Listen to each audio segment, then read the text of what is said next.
Welcome to CITAM Church Online. This is the Anchored Man and my name is Precious Cole. In the last video, we saw that Joseph attracted a lot of hate because of the unique person he was. He was unique in two ways. He was born to his father in his old age, so his father loved him more, and because of that, it made his brothers hate him. But also number two, he was a dreamer. He had ambitions, he had goals, he had a vision of where he was going in life, and this rubbed off wrongly with his brothers, who thought maybe he was trying too hard, he was becoming a threat, and so on and so forth. He was unique in those two ways. And we said in the last video, your uniqueness sometimes will make you unwanted in certain spaces. The deposits of God in you will make you not fit in certain conversations. It will make you rejected in certain groups, in certain spaces, and that's just fine. Why? Because God has really not called us to settle and fit into every other spaces. There are places where a lot of us are trying to fit in, but God has actually called us to stand out. So in case you're experiencing these problems because of your uniqueness, hang in there. This is a series you want to listen to. It was the unique person that Joseph was that led him to go through the unique problems he went through. We are told in Genesis 37 that the brothers began to plot to take him out so that he is no longer the threat they deemed him to be, you know. And maybe some of you can relate in your places of work because of your ambition, because of how diligent you are, because of how you do your work, because of how, you know, you are firm and strict on the code of conduct and the ethics of the company. You make certain people uncomfortable, and some people will come together and scheme and try to come up with stuff that they can put on you so that you are knocked out and you get out of their way and stop being the threat that you are. In case that's you, hang in here. This is your series. When they see him come, because the dad has sent him to go and check out on his brothers, they come up with a plot and they decide to kill him. And of course, we know how the conversation changes, and Reuben said, let's not kill him. So they decide to instead throw him into a pit, and he's lowered into the pit so that they leave him there for dead.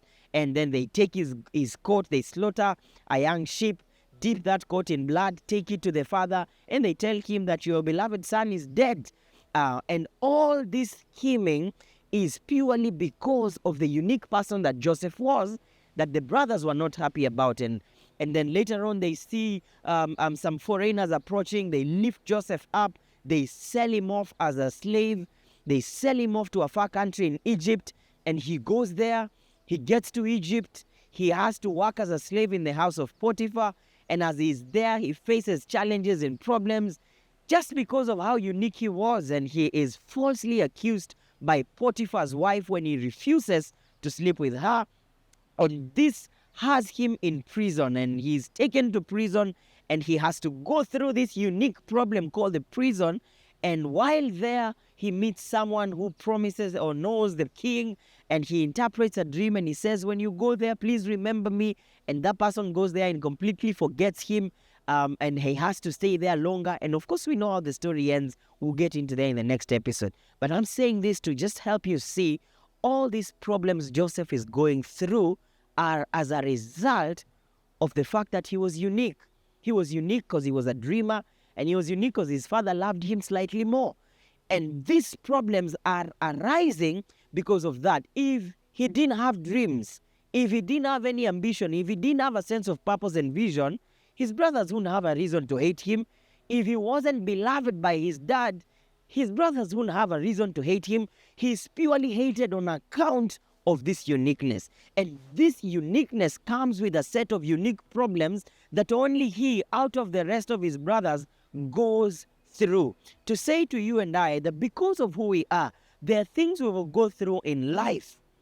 Because of your identity, because of the visions and the DNA of God in us, there are things we'll go through in this world that will not allow us to settle into certain spaces because of the fact that you're a godly young man. There are troubles you'll go through at your workplace. There are problems you'll go through in your institutions or in your school or in that group with the rest of your friends. Unique problems to unique people.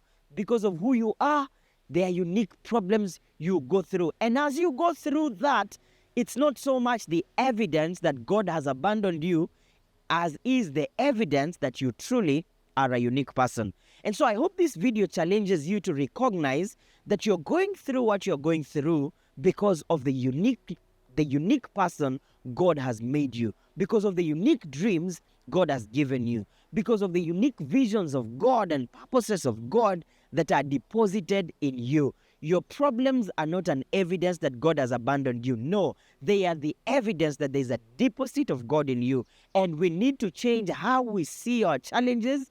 We need to change how we allow the problems we experience to influence our view of God, because like Joseph, this is only the evidence that there is a unique dream of God inside of us.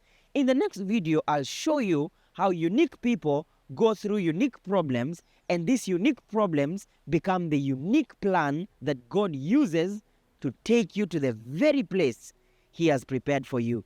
Hang in there so that we can see how these problems became the propelling force in the life of Joseph to become everything God had intended him to be. Thank you for watching. God bless you. See you in the next episode.